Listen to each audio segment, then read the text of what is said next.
What's going on, YouTube? Welcome back to another video. In this video, we're talking about tiny homes and whether or not they're a good investment in 2023. But if you haven't, first hit the subscribe button. Stay tuned because I'm going to be posting a lot of stuff about RV park content, investing in general, personal mindset, etc. So make sure you hit that subscribe button. I wanted to talk about tiny homes today because it's something I'm actually considering, and I know a lot of you are probably considering something in a variant from RV parks. You're thinking kind of the same type of mindset, which is cash flow and kind of minimal and affordable. So I think tiny homes fall into this category, and I want to talk about the stipulations that I would have if I was going to invest in tiny homes. So I would say tiny homes, generally speaking, it's a good investment because it's been a trend for the last couple years, but what it ties back to, which is the same as RV parks, is affordability. Tiny homes are generally affordable. You can construct one for probably like $30,000 to $40,000 at cost.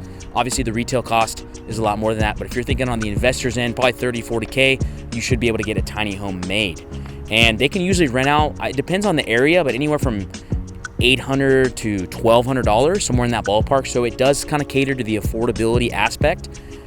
But I would say for tiny homes, if I was going to invest in tiny homes, I would want a market where, first of all, tiny homes are known. So I would go somewhere like maybe Austin, Texas, maybe like some parts of Arizona, like outside of Phoenix, maybe is a good spot.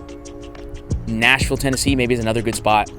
Maybe parts of Florida where the tiny home concept is known. I would say if you're in maybe like a rural Missouri or maybe like a rural Oklahoma, might not be as good. I think if you really bang on the affordability aspect, you can still sell tiny homes. I think tiny homes will still probably do well. But I would say for me, like if I was going to invest in tiny homes, I would want a hybrid type of model. I would want to be able to have renters for both long-term and short-term. I'd want that hybrid approach, that flexibility to do either or, but I would shoot for affordability, but have the backup plan if you need to, because I think tiny homes can be really good for short-term rentals as well. Not just long-term. I think long-term, we're going to see more of that, but I think, like for instance, at my property, I get a lot of people hitting me up, a lot of people asking me, customers, if I do tiny home rentals, and I don't have any tiny homes right now, but I'm seeing the demand for just a short-term rental of a tiny home. So I would say if I was to invest in tiny homes, I'd probably do something that was a hybrid model. That would be the best bet, and also pick like a good city where tiny homes are kind of in. So something kind of a little bit more hip. I would say younger people would be your audience if you're gonna try to do tiny homes. So kind of like Gen Z, millennials. I think baby boomers haven't really caught on to it. Maybe some. I think, because in terms of RV parks, baby boomers are a large percentage of RV parks, but I think tiny homes are still kind of new. Also, if I was going to do tiny homes, maybe like a tiny home park, I would try to do tiny homes on a wheel and not a fixed foundation. At least for Texas, there's a lot more regulation if it's a fixed foundation. So if you do tiny homes on wheels, it's kind of like an RV park, like RVs coming in, so you have a little bit more flexibility in that regard. So in Texas, you could do 15 RVers before you got to get a commercial well and other layers of bureaucracy.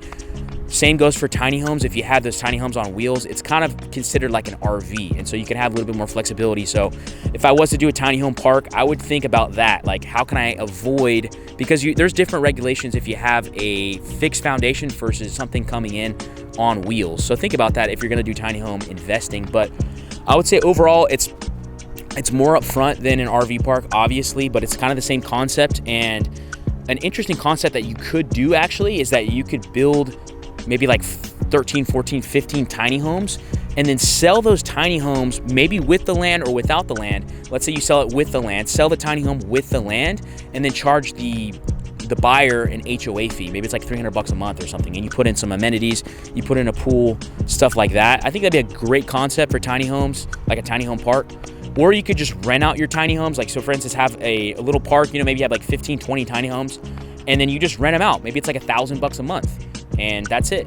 Or you could do, if you don't want to deal with having to fix anything, you want a little less management, like I said, sell the tiny homes, maybe with the land or without. With the land, you're going to get more capital up front, but you're going to have less cash flow. You'll probably only be able to charge an HOA fee.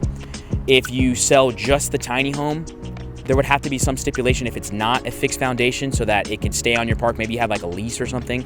So you have the flexibility with that if you do like a tiny home park on wheels. If somebody leaves, you can rent another, you can post that ad or whatever for that spot and get it rented out later on. But Maybe you sell the tiny home, you know, just as is, like this, just the tiny home without the land, and then you charge them for the lease of the land. So there's a lot of different things you can do with tiny homes, but overall, I think tiny homes are a great investment. They cater to that affordability aspect. They are unique because there's not a whole lot of them. So I think the trend is still on its way. It made a big push back in 2017, 2018. It's still kind of trending right now, but I would say if you're gonna do them in a spot where you can get a little bit of tourism too, because if you're in a rural state, people might not be hip to the concept, and it might be hard to rent them out. But that's my thoughts on tiny homes. I'm actually considering doing some tiny home investing. I'm looking into it.